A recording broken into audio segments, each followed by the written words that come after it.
isoko ya karindwi y'umugisha no gushyira mu bikorwa ibyo ushaka kuba byo. Apana ko kivuga gusa, yego, kugitekereza gusa. Birasaba noneho ko bya bintu ushaka kuba byo bisohora. Gerageza ukora utwo duke, abantu batuboneho, bazagutangira amakuru bavuge ko hari ibyo ushoboye. Ufite ikintu uzi gukora, gikore neza mu bushobozi bwawe. Hanyuma yo kwizera Kristo ko ari umwami n'umukiza, ukitandukanya n'inama mbi z'abantu, ukitandukanya n'inkozi z'ibibi, icyo ukora cyose kizakubera cyiza. Benshi rero turabikora, twarangiza ntidukore. Guhutiraho kubi ni kumwe kugira ingaruka mbi. Guhutiraho ufite umujinya ugakubita umuntu wese ukiranuka, umwuka wera muha umurongo. Icyo ugomba gukora ni ugutangiranye n'ibyo ushoboye. Hari ibintu watekereje, twavuze ko ugomba gutekereza. Yego. None igihe cyageze, Imana yabaje Mose ngo ufite iki? Arabibwira ngo ufite inkoni. Arabibwira ngo yirambike hejuru y'inyanja. Ibindi ni wabikoze. Uratangiza ibyo ufite, Imana izibishyigikire. Rero viziyo yawe ugomba kuyirinda. Ukavuga toke genda bishaka ko bizagenda gutya, ariko ugatangira urugendo rwo kubikora nubwo ubushobozi butaraboneka, ariko watangiye gushyira mu bikorwa ibyo watekereje. Ugihumeka umwuka biracyashoboka. Kibazo ibintu birimo biragutungura, nta gahunda wateguye. Abakukikabira andika ikintu cyose ubonye cyandike ku mbaho, ugisomye wese akihutire. Ugomba kugira ku rwego inzozi zawe uzandika, kugira ngo ujye uzishyira mu bikorwa uvuga ati zari zanditse gutya. Byaba byiza kugira ngo utenyoke. Noneho fatira urugero kuba bishoboye, fatira urugero kuba byananiye. None wowe wishyire muri icyo cyiciro ko uzabishobora, ni wishyire mu cyabo byananiye. Yego. Abantu benshi cyane rero bigira kuba byananiye, nibigira kuba bishoboye. Ngo kanaka byamananiye ngiye nzabishobora. Oya, abo ngabo bigiraho vuga ngo Yesu yarabishoboye nanjye nzabishobora. Ikaze mwese mukurikira Rev Prophet Ernest Nyirindekwe, turabashuje kandi turabashimira cyane ko mukurikira umunsi ku wundi muza kubashakira ibyubaka ubugingo, kandi natwe dushimira Imana ko umunsi ku wundi tubibaha cyangwa se mubihasanga. Iyi ni shene inyuraho ibiganiro bitandukanye ndetse n'amateraniro bitegurwa na Rev Prophet Ernest Nyirindekwe. Ntago nirwa muvuga byinshi mumaze kumenya ku bantu twatangiranye kuri no biganiro twatangiye. Tumaze gukora cyangwa se tumaze kuvuga amasoko agira kuri 6 y'umugisha, mu masoko 12 tuzavuga. Uyu munsi tugiye kuvuga ku isoko ya 7 y'umugisha. Ibi ni ibintu ushyira mu buzima bwawe, ni ibintu ukora bikagukorera, ni ibintu bikora rwose. Tuzagirana n'umwanya nabitweme, tuzagira umwanya wo kugenda twakira abantu bagende baduhamya, bagende bavuga ko aya mahame ibi bintu byakoze mu buzima bwabo. Pastor, icyo gitekerezo ngize ni cyiza. Ni cyiza cyane. Reka nkwakire udusengere dutangira. Imana igumugisha. Ni wowe gakiza kacu Mwami Yesu, tugushimiye imirimo yawe ikomeye n'ibitangaza. Izina ryawe rihabwe icyubahiro. Tugarutse mu kiganiro, udushyigikire, uturwanire, tubone imirimo yawe no kwera kwawe. Amen. Amen. Ushize twaganiriye ku isoko ya 6 y'umugisha. Uyu munsi tuje kuvuga ku isoko ya 7 y'umugisha. Abantu bafite amatsiko avahe. Icyo tuba twavuze ubushize kiba kiryoshye ku rwego nabumva nta kizaryoha kuruta. Babumva icyo bumvise cyangwa icyo twavuze mu kiganiro cy'ubushize cyari kiryoshye, ariko nkuko nababwiye mu kiganiro cy'ubushize, uko bukeye nuko bwije niko bigenda birushaho kuba byiza kurusha, niko bigenda birushaho kuryoha. Ari nayo mpamvu mbwira abantu ngo natangira ikiganiro ajya gisoza, kuko ikiganiro gitangiye niba ntangiye gutya inyumba ndi kuvuga ndasoza nacecetse nanjye nize numvise. Pastor, turakwakiriye iwawe. Urakoze. Umeze neza pe, urakeye. Urakoze. Urakeye mu ishati nziza y'umweru n'ipantaro nziza n'isaha nziza, umeze neza cyane nk'ibisanzwe. Nongeye ngo nk'ibisanzwe kuko abantu badukurikirana muri comments bajya babyandika ngo uyu mushumba rwose abakeye. Barakoze n'inshuti zanjye. Pastor, uyu munsi nanjye mpamvu niki tugiye kuganira, ariko uyu munsi isoko ya 7 y'umugisha ni iyihe? Isoko ya 7 y'umugisha no gushyira mu bikorwa ibyo ushaka kuba byo. Cyase gushyira mu bikorwa icyo ushaka kuba cyo. Gushyira mu bikorwa. Apana ko kivuga gusa. Yego. Kugitekereza gusa. Birasaba noneho ko bya bintu ushaka kuba byo bisohora kuko amahame twavuze ntibayavuga gusa ahubwo barayakora nibwo abasha kuzana umusaruro. iyi ko wagira ngo ni iya nyuma ko no bisi bisoza irabishoje. iyi ni ibisoje ubu abantu bazagira ngo twasoje. Ntabwo twashoje. Gushyira mu bikorwa icyo ushaka kuba cyo. Yakobo yaravuze, turasoma icyanditswe kigaragara muri Yakobo 2:14. Yakobo yaravuze ngo kwizera kudafite imirimo kuba gupfuye. Kuko ariya mahame yose tuyajyanishanya no kwizera. Sibyo? Ngaho soma. Yego, tugiye gusoma muri Yakobo 2:14. Aravuga ngo mbese bene data byavura iki niba umuntu avuga yuko afite kwizera nyamara akaba ari nta mirimo akora? Bene uko kwizera kwabasha kumukiza? Wapi? Cyangwa se hagira mwene data w'umugabo cyangwa w'umugore wambaye ubusa kandi akaba yabuze ibyo kurya by'iminsi yose, maze umwe muri mwe akamubwira ati genda amahoro susuruka uhage, ariko ntimumuhe iby'umubiri ukennye, byavura iki? Ntacyo bimaze. Uko niko no kwizera iyo kudafite imirimo, ahubwo kuri konyine kuba gupfuye. Kwizera iyo kudafite imirimo, iyo kuri konyine kuba gupfuye. Soma mve b'Aburahamu. Ahari umuntu yazavuga ati wehoho ufite kwizera, njyeweho mfite imirimo. Nyereka kwizera kwawe kutagira imirimo, nanjye ndakwereka kwizera kwanjye kugaragazwa n'imirimo yanjye. Nyereka amagambo yawe, jya nkwereka ibikorwa byanjye. Tugende. Wizera yuko Imana ari imwe rukumbi. Ibyo ni byiza, ariko abadayimoni nabo barabyizera bagahinda imishyitsi. Ibyo nyine ni ibyo nyine. Neza nta muntu ujya muhura akakubwira ngo jya nizera Imana yanjye, ariko washaka ibikorwa n'imirimo by'Imana ku buzima bw'umuntu ukayibura. Ari naho bamwe izi nyigisho z'amahame zo gukora bamwe bajya bazishyiraho komantere ngo ariko izo nyigisho z'imigisha ntiyitungirwe n'umuvumo. Nuko izo nyigisho z'imigisha mwa murimo mwigisha ngo ariko ngo yego ko Mana yanjye. Oya, wasomye, soma ibyanditswe. Ngo wizera yuko Imana ari imwe rukumbi. Benshi rero aho niho ibyo ni byiza, ariko abadayimoni nabo barabyizera bagahinda imishyitsi. Aho niho dutinze. Ntabwo urahura n'umuntu akubwira ngo Imana yambwiye ko ngo nununga urutoki ngo uzabura utunze mu mbone z'amaso yawe. Ntabwo urabyumva cyane. Uretse no kurugutunga baranagukubita kandi bo ntibagire icyo baba. Kubera iki? Ntabwo byubakiye mu mahame, ni ukubivuga gusa, si ibintu ukora. Soma twumve. Ngo wa muntu utagira umumaro we, ntuzi yuko kwizera kutagira imirimo ari impfabusa? Mbese sogokuruza Aburahamu ntiyatsindishijwe n'imirimo? Ntiyatsindishirijwe n'imirimo ubwo yatangaga Isaka umwana we ngo atambwe ku gicaniro? Uwo murimo yari akoze. Ubonye yuko kwizera kwafatanyije n'imirimo ye, kandi ko kwizera kwe kwatunganijwe rwose n'imirimo ye. Kwizera iyo ukongeye imirimo itunganya kwizera. Biba birangiye. Urimo urabwira abantu ko uzakira, ariko ntabwo urajya mu bikorwa.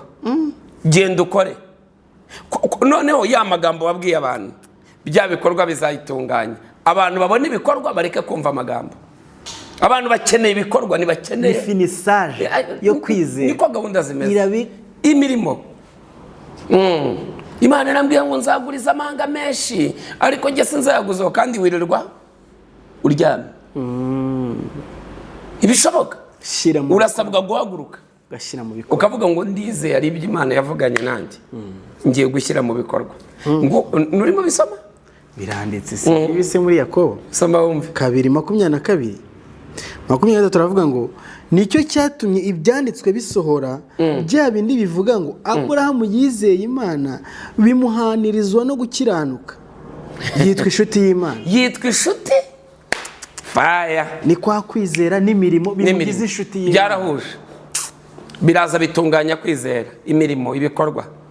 Abigayeli burya yaza guhagarara akaryama mu gihe Dawidi yaramutumye ngo aje kwica umugabo we. Shaka urugo rwose Dawidi yari bururimbure, ariko Abigayeli yarahagurutse aramusanganira avuga ati nyabo. Urumva, yohereza abagaragu basanganira umwami baramutura. Bamaze kumutura ahita yikubita ku birenge by'umwami aravuga ati umva, uwo kwangara kamera nka Nabali. Aravuga ati izina niryo muntu mutware. Ati rata mwami, umunsi uzima ingoma yawe uzibuka umuja wawe. Ntabwo bizi Nabali amaze gupfa se ko Dawidi yamutwaye. Nibyanditswe. ngo mubonye yuko umuntu atsindishirizwa n'imirimo, adatsindishirizwa no kwizera gusa. Kwizera gusa. Benshi rero dufite kwizera gusa ariko kutagira iki? Imirimo. Imana yarambwiye ngo nzatwara amamodoka, ngo nzaba umushoferi, ubwo turi mu buzima bwose. Genda ushake perimi. Yego. Uzayitwaza iki? Mu bihugu byose hirya no hino ku isi. Nawe nkurikiye aho waba uri hose. Wabonye umuntu utwara imodoka atagira perimi? Ntawe. Aruzi? Wari wamubona? Ntawe. Okay, ngira ngo runagirajeje kubwira ngo umbwire icyo ushaka kumbaza. Ngo dore na Marayo Rahabu mbese ntiyatsindishirizwe n'imirimo ubwo yacumbikiraga za ntumwa, akaziyobora indi nzira. Nuko rero nk'uko umubiri udafite umwuka uba upfuye, niko no kwizera kudafite imirimo kumeze. Niko no kwizera kudafite imirimo kuba gupfuye.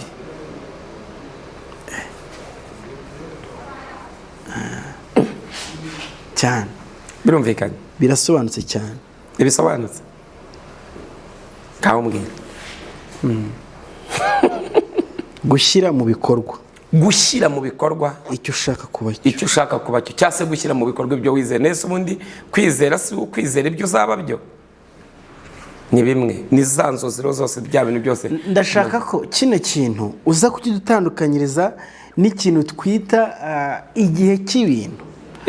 Igihe ibintu urumva twese twizera cyangwa benshi bizera ko icyo kintu niba ari ikintu Imana yakubwiye cyangwa niba ari ikintu ushaka kuba cyo gifite igihe kizabera. Mu rugero. Urugero Imana yakubwiye ko izaguha imodoka. Imana yambwiye ko izaba imodoka. Imana yambwiye ko izaba inzu. Ariko nyine iyo nzu wenda nyitegereje mu myaka 5 cyangwa mu myaka 10 iri. Witegereje uyu munsi ndakora iki? Niki ngomba gushyira mu bikorwa? Witegereje ute? Iyo nzu uyitegereje ute? Iyo nzu uyitegereje ute? Ndimo ndakubaza uyitegereje ute? Ayitegereje ndice ndayitegereje. Imana yampaye isezerano. Icyo ugomba gukora rero ni iki? Ugomba gutangira urugendo rwitegura yanzu. Ducyushikira atangira ukora saving. Kubera iki Imana yageze gute? Kuko Imana yabaje Mose ngo ufite iki? Mfite inkoni. Urumva ko ibintu bihagaze? Yaramaje ngo ufite iki? Mfite inkoni. Ufite inkoni. Ako ni akambere. Imana yakubwiye ko izaguha imodoka. Yibaze ko ari nabo uzayitwara cyangwa ari izaza ikayitwara. Uzayitwarisha iki? Perime. Tangira witoze rero gukorera perime. None nurangiza utangira unategura iki? Utangira unategure uvuge toke jye nk'umwana w'umuntu ngiye gutangira guca mu nzira ngomba gucamo kugira ngo mure na wamugisha. Niko kwa kwizera gufite iki? Imirimo. Ni ukuvuga rero ntabwo icyo gihe nta kindi gihe kindi cyo kugitegereza, ahubwo no gutangira ukagikora ugatangira ukakitegura. Babyita kugira gute? Kwitegura cya gihe Imana yakubwiye. Yosefu Imana yamubwiye ko azayobora. Abyumvise? Imana imubwiye ko azayobora mu bikorwa byose yagiye akora urabizi. Anyura kwa Potifara ajya muri gereza nigeze yicara. Yakomeje guhagarara mu mpano ye. Akomeza gusobanura inzozi. Yazamuwe n'iki? Yazamuwe no gusobanura inzozi. Inzozi nizo. Sibyo? Inzozi nizo zazamuye nde? Nizo zazamuye Yosefu. Yageze muri gereza asobanurira inkone kizasubira gusuka iki? gusuka vino ibwami. Noneho abivuze arabimubwiye. Agezeyo yakoze iki? Agezeyo yaravuze ngo nyaboneka mwami Farawo, hari umuheburayo uri hariya mu gihe nari ifunze w'imbohe kabisa, w'imbohe. Ariko nanjye kugira ngo mbe ndaha yarabimbwiye. Aravuga ati nimumunzanire. Iyo Yosefu ageramo akicara ngo ariko Imana yavuganye nanjye, ninde ari bumutangira amakuru? Gerageza ukore utwo duke abantu batuboneho, bazagutangira amakuru bavuge ko hari ibyo ushoboye. Ufite ikintu uzi gukora, gikore neza mu bushobozi bwawe. Haleluya. Gikore neza mu bushobozi bwawe. Niba usuka mu mutwe muri ya mano yawe, gerageza umuntu mwitondere kabisa, umukore ku buryo azagenda aguhuza n'abakomeye. Abakomeye rero bo bazasohoza cya kindi Imana yagize gute, yakubwiye. Wari waragitangiye, wari ukirimo, ariko wakoreraga hasi. Uzagenda rero uzamuka gake gake paka ugeze ku cyo ushaka. Ibyumvikanye cyane. Baravuga ngo nta mwana ngo uvuka ngo yuzure iki, ingobyi. Uratangirira rero aho ngaho uri, utangire witoze gake gake, gahoro gahoro gahoro gahoro gahoro gahoro gahoro gahoro gahoro gahoro gahoro gahoro, uzashiduka wabaye umukire. Yego. Uzashiduka wageze ku cyo ushaka. Umugabo witwa Dangote wasomye ibitabo bye, wumva ko yatangiriye kuri yatangiriye ku $3,000. Uracyumva? None se niba atangiriye ngo kandi ari amafaranga yari yagujije, sibyo? Ubu kakanya akaba ari umuherwe wa mbere muri Afurika. Yatangiriye ubwo twinjiye mu buzima busanzwe. Si yari nayo yari yagujije, ariko yumvaga inzozi ze ari iki? Inzozi ze yumvaga ari ubucuruzi. Ubu se yabaye umucuruzi cyangwa se umucuruzi ukomeye cyane? Si umucuruzi ukomeye cyane. Bitangirira rero hasi, kubishyira mu bikorwa. Ntabwo ari ukubitekereza gusa, bitekereze ariko ugere n'igihe cyo kubisohora, ubishyire mu bikorwa. Baza turi hano ku bakristo, hari imvugo bakunze gukoresha cyangwa se imyumvire tugira bamwe na bamwe y'ikintu cyitwa kwirwanirira. None se nuvuga kino kintu cyo gushyira mu bikorwa bino bintu, noneho akabutekereza ko ari nko kwirwanirira, arimo arirwanirira. Bategereje icyo yavuze. Nawe urayizi iyo mvugo. Ati Mana reka ntegereze icyo wavuze, ndeke kwirwanirira, uzabisohoza, ufite inzira zirenga 1000 uzaca. Haleluya.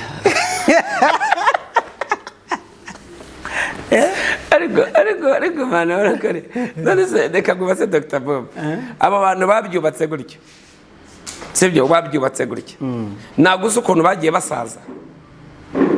Bamwe bavuga ko Imana yababujije gukora, ko ari icyo yababwiye. Ntago bizi.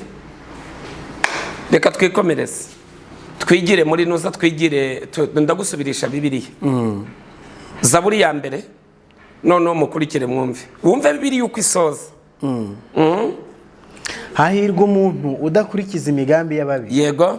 Ntahagarare mu nzira y'abanyabyaha. Biri muri ya mahame twavuze. Ntiyicane n'abakobwa. Hanyuma ahubwo amategeko y'Uwiteka niyo yishimira, kandi amategeko ye niyo yibwira ku manywa na nijoro.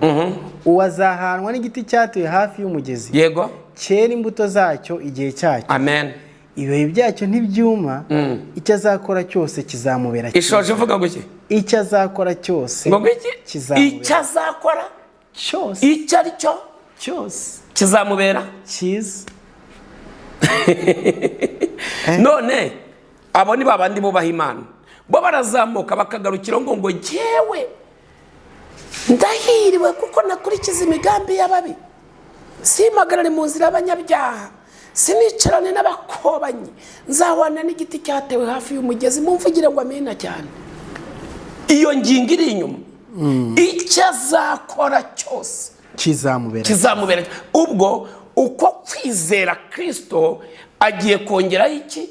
Ya mirimo Yakobo yavuze. Yego. Kugira ngo agire ubuzima bw'umwuka bwuzuye, agire n'ubuzima bw'umubiri bwuzuye, birazamukana. Icyo azakora cyose kizamubera cyiza. Bibiliya ivuze kugira gute? Vuga ngo gukora. Ni ugukora. Hanyuma yo kwizera Kristo, ko ari umwami n'umukiza, ukitandukanya n'inama mbi z'abantu, ukitandukanya n'inkozi z'ibibi, icyo ukora cyose kizakubera cyiza. Benshi rero turabikora twarangiza ntidukore. Yarabivuze cyane. Ngaho soma Yesaya 3:10. Yesaya 3:10 kanaho tuhasome. Haravuga ngo muvuge ko abakiranutsi bazagubwa neza. Muvuge ko abakiranutsi bazagubwa neza kuko bazatungwa n'imirimo y'amaboko yabo. Ngaho bazagira bate? Full stop. Hari ikintu mbaza? Ntizabatunga. Ni ugushyira amaboko ukayakoresha. Ariko n'Imana irabivuga yuko izaha umugisha imirimo y'amaboko yacu. Imirimo y'amaboko yacu. Nitwabisomye mu gutegeka kwa 2:28 cyane rwose. Ngo nzaha umugisha icyo ugerageza gukora cyose. Icyo usabwa rero witinya, urasabwa gutangira bya bintu byose watekereje, bimwe wahanuriwe, bimwe wabwiwe, urasabwa noneho kubitangira. Tangirira kuri ako ngako gato ufite. Ukiraho nyemera nkuce mu ijambo rwose. Umuntu yamenya aha hera ari hehe n'ahazagarukira ari hehe. Kuko urumva afite abantu turi kubwira nyine baba babyumva cyane rwose. N'ishyaka rigahita riza ku rwego ashobora no gukora akarenga n'ibyo yakabaye akora, akaba niba navuga ngo yakora siriko ari igihe umuntu akora akarenga n'ibyo yakabaye akora muri icyo gihe. Noneho duhereze nk'umurongo ngenderwaho. Umuntu akwiye gukora kugeza he, kugarukira cyangwa se ahereye agejeje bikurikiye n'Imana yamubwiye. Azakora ageze ku icyo ashaka. Niyo mpamvu nakubwiye ngo ugomba kugira ibitekerezo bingana naho ujya. Siko nababwiye. Yego. Wigira ibitekerezo bihwanye naho uri, wigira ibitekerezo bijyanye kuri icyo kintu rwose. Right, tukomerezaho.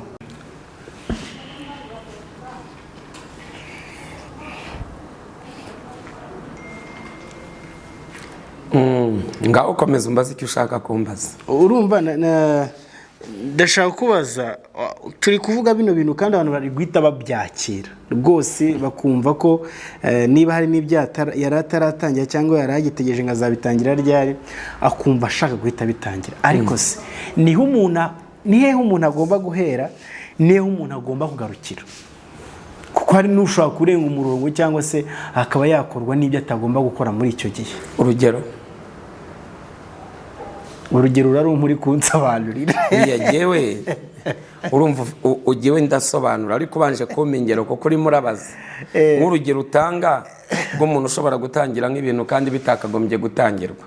Pastor, nk'ubu akenshi ushobora kubwira umuntu ati tangira, Imana imubwiye imodoka cyangwa se Imana azatunga imodoka n'iki, nkuko umubwira ngo nashake perimi n'iki, yamara kubona perimi agatangira gushakisha amafaranga no mu buryo butari kuba yayaguza n'abantu, akavuga ati mungurize. Nyine ukubona ni ibintu kuba gusa yumvishijwe cyangwa se kuba icyo kintu afite iryo sezerano, icyo kintu yakibwiwe agishaka, agatangira gukora n'inzira wakora ibitari byo gutese. Kandi Bibiliya yavuze ko ugomba utakurikiza imigambi y'ababinuhagarare mu nzira y'abanyabyaha. Bibiliya kwita umukiranutsi. Mbese umukiranutsi akora ibyo aba yera imbuto. None se habanje ryahame kumvira Imana no kubaha Imana. Ibyo ukora byose ukabikorera mu murongo mwiza, hatarimo kugira ubangamira, hatarimo amanyanga, hatarimo amakosa. Ibintu by'Imana bigenda mu murongo mwiza. Utangira ubucuruzi bwawe utanga umusoro neza kugira ngo ejo dayimoni atabizamukiramo ukikubita muri za ngaruka, kubera ko utagendeye mu mahame. Yose ni amahame. Ko na Yesu yaravuze ngo ibya Kayizari mube Kayizari, n'iby'Imana mu by'Imana. Niba ari iby'Imana ugomba gutanga, niba ari icyacu mugomba gutanga, nabyo umenye kubibara. Ibintu byose ubiha umurongo, sibyo? Kandi bikumbwira ngo yabonye perime ngo imodoka ntiyahita iboneka, ubwo se arimo arasubira inyuma cyangwa arimo arajya imbere? Imana yarakubwiye ngo uzaba dogiteri, ngo uzakora mu kigo gikomeye urakaze, uratangira wige. Ese bazaguha dogiteri utize? Babyita gushyira he? Mu bikorwa. Ati Imana yarambwiye nuri umusore, ati Imana yarambwiye ngo inyubakiye urugo uri umusore. Yes, uratangira witegura iby'ibanze. Ntabwo uri bubwire umukobwa ngo tuzabana kandi nawe ubwawe utaritegura. ahubwo nyine abenshi bahita bavuga ati Imana imbwiye urugo kanshaka kuntereta akamuteta amubwira ati ubukwe buri mu kwezi kwa 8. Azamucyura he? Ni ikibazo. Aba kwa nyina wabo niho azamujyana, aba kwa mukuru we niho azamutwara. Dufashe nyine ahita abo bantu barahari simbizi kandi si bake. ubwo nyine niba bahari nuko nyine turimo turaganira nyine neza z'ubuzima. Ni ukuvuga ngo mbere ya byose Imana ivuze urugo urabanza utekereze, urajya mu mahame icyo urugo rubanza. Mbere yo kurugo rubaho habanza kuba iki?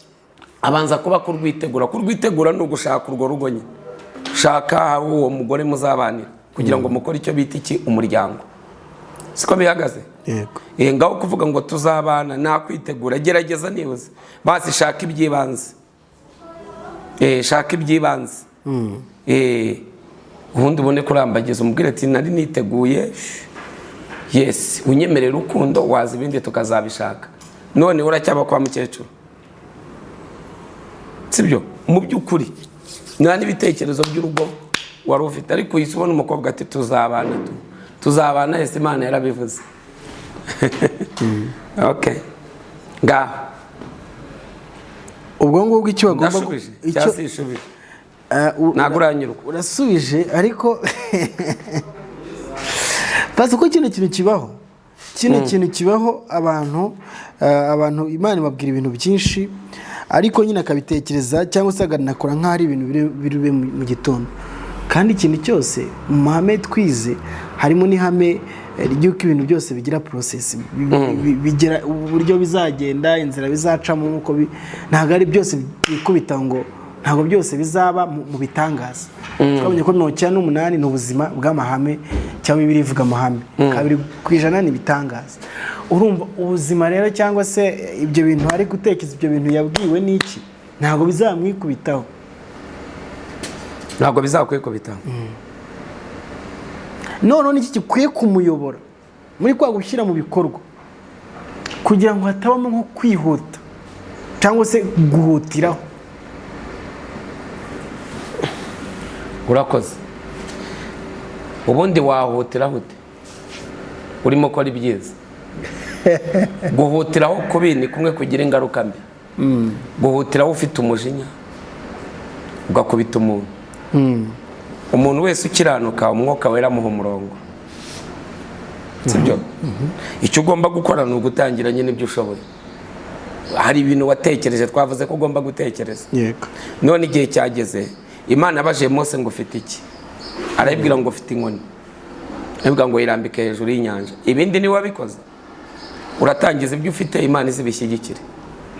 Abisirayeli yarababwiye ngo nimukandagize ibirenge muri Yorodani. Bakandagiye muri Yorodani yaratandukanye cyane, ntabwo yatandukanye. Yaratandukanye. Iyo bagomeza bagatinya nibashyire mu bikorwa.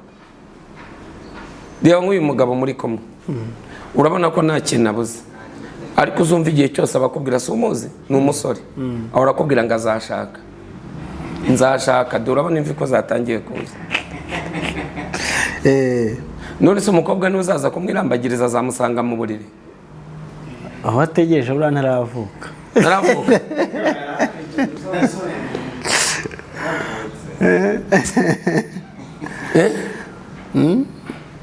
Ubwo ategereje ko azaryama akamurota. Ahubwo nyine bari muri cyiciro cyandi bavuga ati reka ngende gake, reka ndeke kubyirukansa, nta wamenya. Igihe kigiye se kiragaruka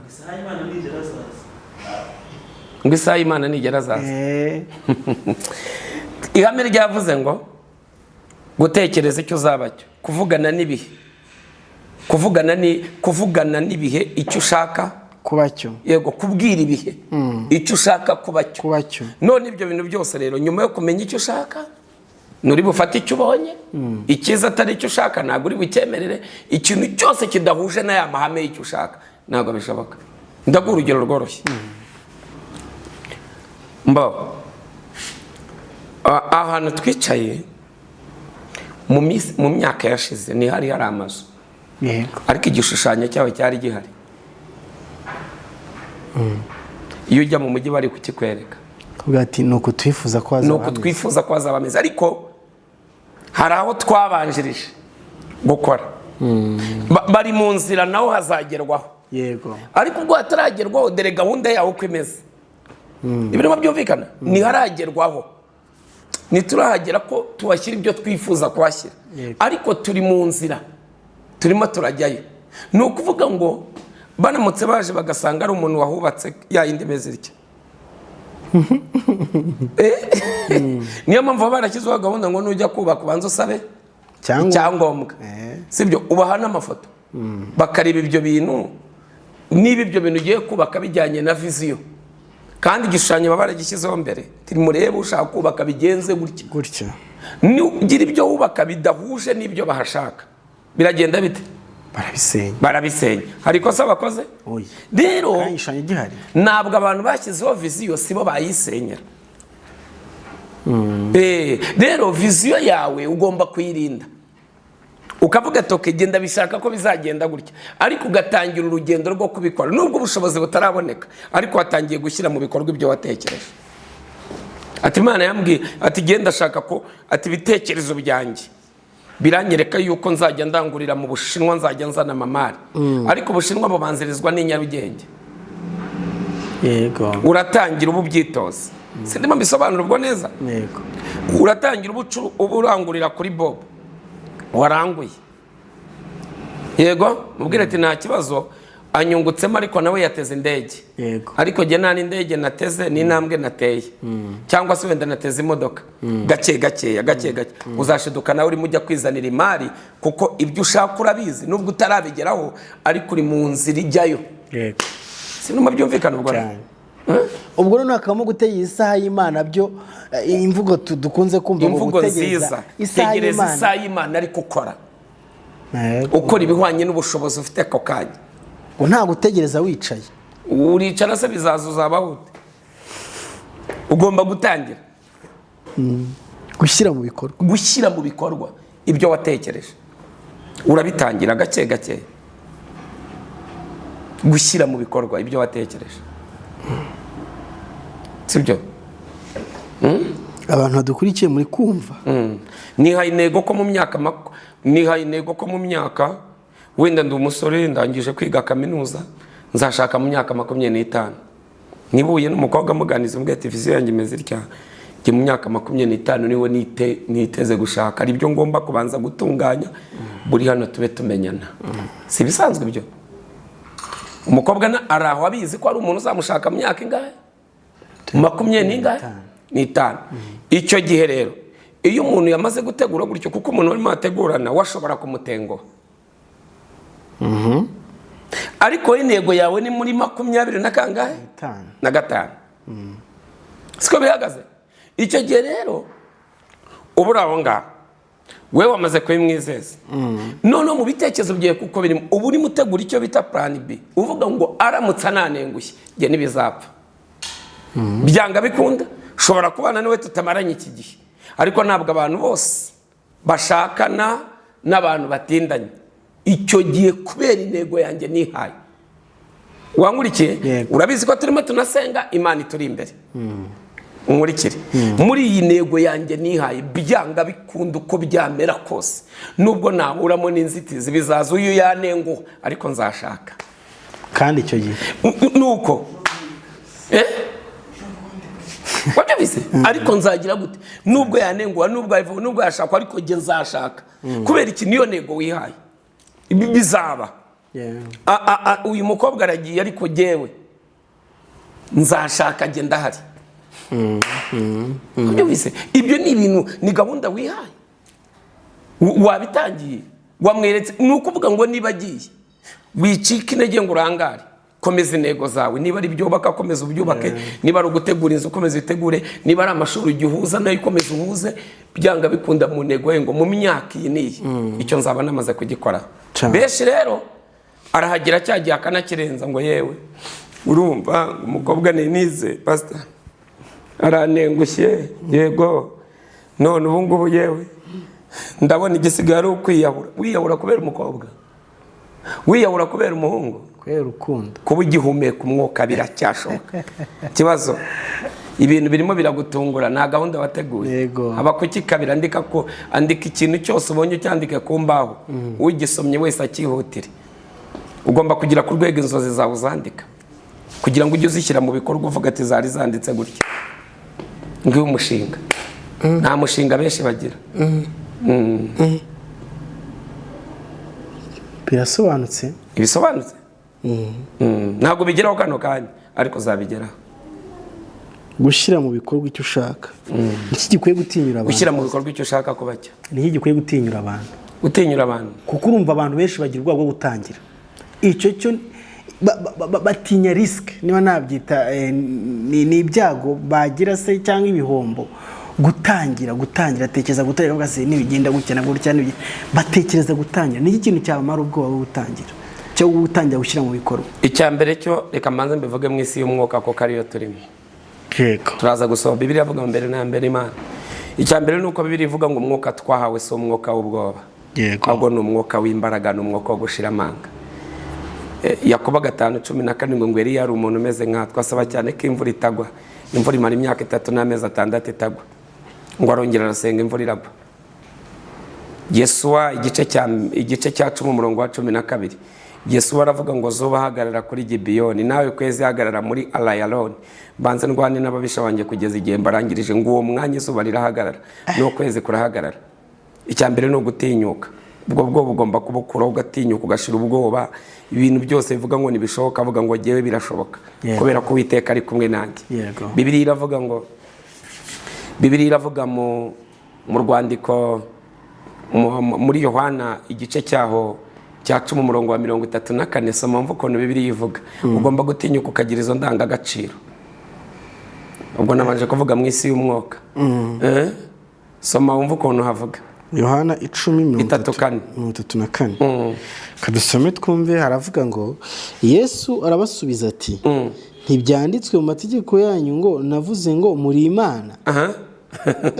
Asoma wumve. Nuko ubwo yabise Imana abo ijambo ry'Imana ryajeho kandi ibyanditswe bitabasha gukuka, mubwirira icyo data yejeje akamutuma mu isi muti wigereranije. Okay, urakoze. Yesu arimo abasubiza. Boreka twiruka ugomba kugira indangagaciro z'ubumana. Imana ibyara iki? Imana. Inka kabyara iki? Inka. Umuntu akabyara iki? Yohana 1:12 avuga ngo iki? Icyakora bamwemeye bose bakizera izina ry'abaye ubushobozi bwo kuba abana b'Imana. Abo ni babyawe n'inyama n'amaraso, ahubwo babyawe n'Imana. Ntibavutse kubw'ubushake bw'umugore cyangwa se bw'umugabo, babyawe n'Imana. Ngaho mbwira, Imana muri kamere yayo iratinya. Rero ugomba gushira ubwoba ukabanza ukagira kamere y'ubumana. Haleluya. Gira kamere y'iki? Y'ubumana. Kamere y'ubumuntu iratinya. Kamere y'ubumuntu ireba abatsinzwe. Kamere y'ubumuntu ireba abahombye. Ariko kamere y'ubumana nitinya kuko Imana nta kinana, yabuze ikintu cyayinanira. Nta kibaho. Haleluya. Amen. Ugomba gutinyuka kuko ufite Imana. Ukabanza ukamenya uri we muri Kristo Yesu. Ugatinyuka. None ugafata no mahame ya Bibiliya Imana yashyize warangiza ukayashyira mu bikorwa. Mu mahame ya Bibiliya naho Bibiliya yigeze ishyiramo ngo muzagira ubwoba muzatinye mu gihe mwizera Kristo. Iryo ni ryo mugomba guhagarara muri rugatinyuka. Wabyumvise? Soma Zaburi ya 82:6. Zaburi 82:6. Tuasome twumve uko avuga. Aravuga ngo ni jewe wababwiye nti muri Imana. Sinjye wababwiye ngo muri Imana. Mwese muri abana bisumba. Mwese muri abana bisumba byose. Nese mwabyawe n'Imana. Nese Imana iratinya. Urabanza ureba umuntu wigiraho ninde? Toita Bobo ubundi ndirirwa njye no mu bifatika. Uharitse nkavuga iby'ubumana gusa. Nibihagije. Ko ari nabyo turimo. La kibazo ariko naho ugezeho gato kugira abantu bumve yuko atari ibintu biherera mu rusengero gusa cyangwa biherera mu Mana gusa. No mu isi bifatika bikora byaba byiza. Kugira ngo utenyoke noneho. Fatira urugero kuba bishoboye, fatira urugero kuba byananiye.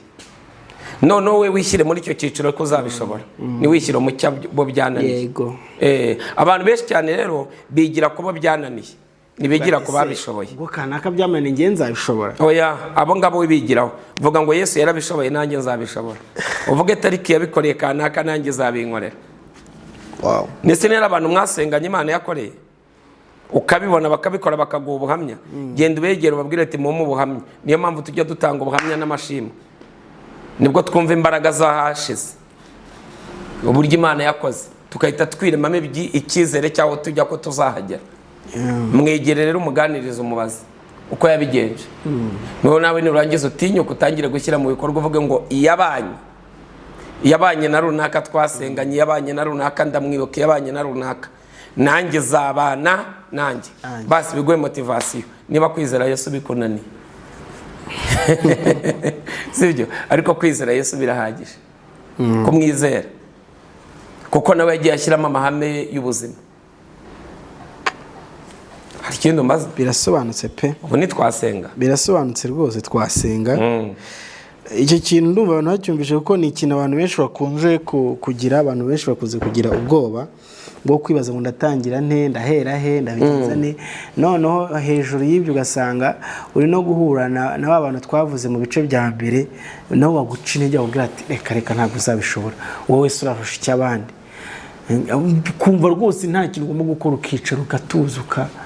Ariko pastor mu nyigisho yaduhaye cyangwa se no mu byo twahereye kare tuvuga, ugomba gutangira gushyira mu bikorwa gahoro ugatangira kuri cya kintu ushoboye ukagira ibyo ushyira mu bikorwa. Reka ngo ubutumwa butatu.